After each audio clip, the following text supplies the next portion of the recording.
Արդեն երրորդ օրն է, ինչ Ադրբեջանը Արցախյան հակամարտության գոտու հարավային ուղղությամբ հակառակորդը ոչ միայն չի կարողանում զարգացնել նախ օրերին ունեցած հաջողությունները,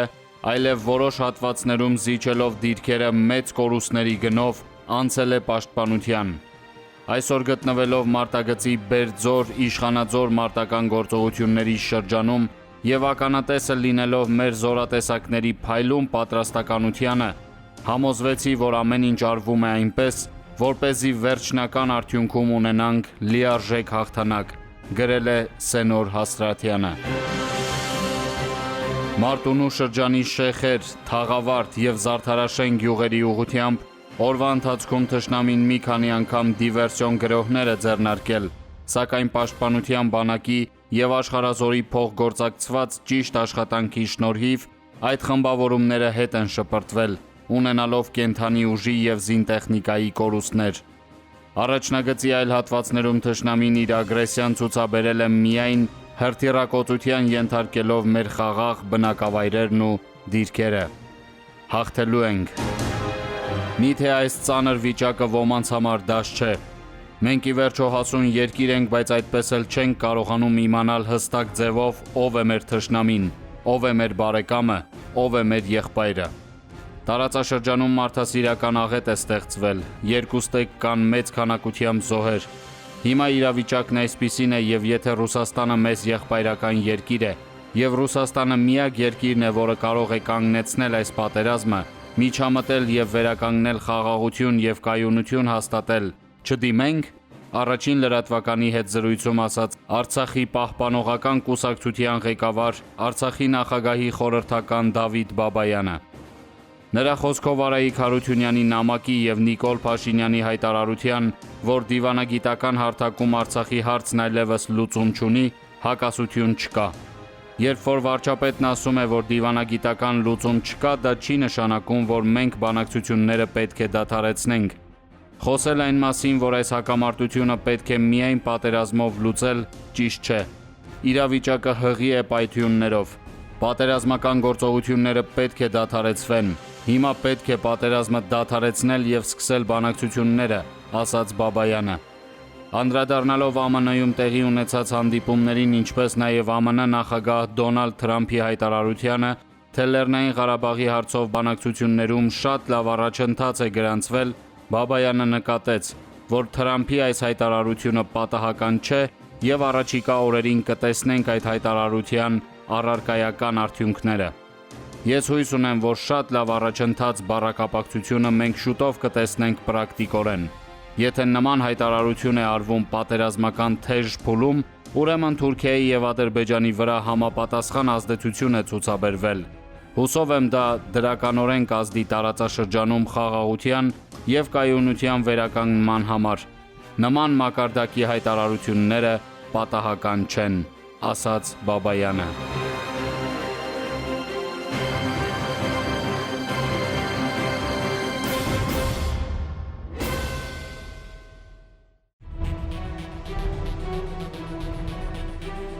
Լրագիր մի զրուցակիցն է քաղաքացու որոշում կուսակցության քարտուղար Սուրեն Սահակյանը։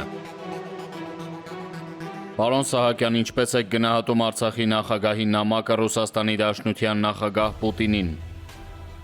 Գնահատում եմ, որ Արայիկ Հարությունյանը սրտի խոսք է ունեցել ասելու Վլադիմիր Պուտինին եւ ասել է նամակի տեսքով։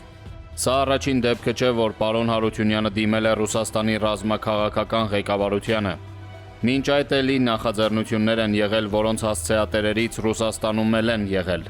Այդպիսին էին Արցախի ինքնորոշման իրավունքը ճանաչելու խնդրանքը եւ հակահահաբեկչական կոալիցիա ստեղծելու առաջարկը։ Անկեղծ ասած, քանի որ նախկին դիմումներն անպատասխան են մնացել, ինձ անհասկանալի է երրորդ անգամ դիմելու փաստը։ Բայց քանի որ ի տարբերություն Արայիկ Հարությունյանի ես չեմ տիրապետում ամբողջական իրավիճակին, գուցե իմաստ եղել է։ Ամեն դեպքում անհաջող փորձերից հետո ես մի անգամ էլ կփորձեի միջնորդավորված հղել ուղերձները։ Կարծում եմ ուղիղ խոսելու անհրաժեշտությունը չի բխում հայկական երկու հռչակված պետությունների առերևույթ միասնական շահերից։ Մի անգամ էլ նշեմ, որ ես ամբողջական տեղեկատվությանը չեմ տիրապետում։ Նախորդին Պուտինն անդրադարձել է Արցախի խնդրին եւ մի շարք հայտարարություններ արել, որոնք հակասական արձագանքների են արժանացել, շատ դրականից մինչև շատ բացասական։ Ինչպիսի տպավորություն եք դուք ստացել նրա խոսքից։ Տպավորություն եմ ստացել, որ Պուտինն իր առաջ խնդիր է դրել հավասարակշռված դիրքորոշում հայտնել եւ հաջողությամբ լուծել է այն։ Ռուսաստանը ԵԱՀԿ Մինսկի խմբի համանախագահ երկիր է եւ ցանկացած կողմնակալ մոտեցում կհարվածի խնդիրը խաղաղ հանգուցալուծման հասցնելու նրա մանդատին։ Մեզ մոտ բազմիցս արձանագրվել է, որ խնդիրը լուծողը ոչ թե դիվանագետներն են, այլ հասել է մի պահ, երբ խնդիրը լուծում են հայկական եւ ադրբեջանական բանակները։ Պետք չէ այլ մանավանդ Մինսկի խմբի համանախագահող երկրներից այլ բան սպասել։ Եթե ուզում ենք պատերազմն ավարտվի եւ այլևս չվերսկսվի, պետք է մեր բանակի հաջողություններին սպասել։ Դրա համար պետք է թիկունքն ամուր պահել, լինել միակամ եւ հանրության քննարկմանը չնետել թեզեր, որոնք հանրության շրջանում ակնհայտորեն պառակտում են հրահրելու։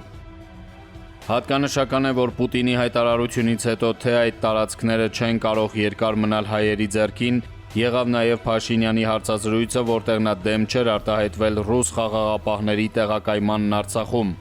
Ինչպես է գնահատում Հայաստանի Հանրապետության վարչապետի այդ հայտարարությունը, սա զարմանալի չէ։ Գաղտնիք չէ, որ Արցախի կարգավորման բանակցություններում միշտ քննարկվել է տարածքներ հանուն կարգավիճակի թեզը, եւ երբեք էլ գաղտնիք չի եղել, որ Հայաստանի ղեկավարությունը մինչև վերջերս գոնե առերևույթ համաձայն է եղել այդ տարբերակին։ Ավելին Սերժ Սարգսյանը հայտարարում էր, թե պատրաստ է եղել ստորագրել փաստաթուղթ, որը հետագայում ստացավ Լավրովյան պլան անվանումը։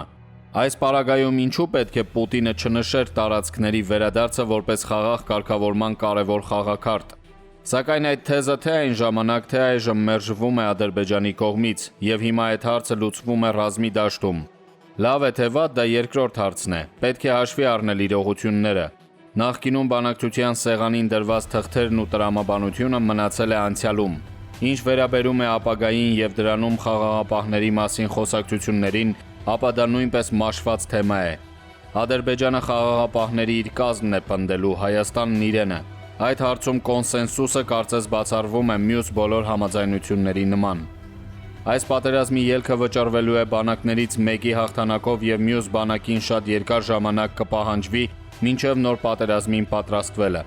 Մենք պետք է ամեն ինչ անենք, որ հաղթի մեր բանակը, այլ ելք չունենք։ Ընդ որում հաղթող կողմն այլևս չի բանակցելու պարտվողի ներկայիս ղեկավարի հետ։ Ըստ էության մեր հաղթանակը հանգեցնելու է Ադրբեջանի ռազմաքաղաքական ղեկավարության կառավարման լծակներից հեռացնելուն եւ գործենք ունենալու այլ վարչախմբի հետ։ Իսկ ներկայիս վիճակով պատերազմը կանգնեցնելը կնշանակի սպառազինության նոր մրցավազք, նոր պատերազմի նախապատրաստություն եւ ի վերջո ոչ շատ հեռու ապագայում նոր պատերազմ։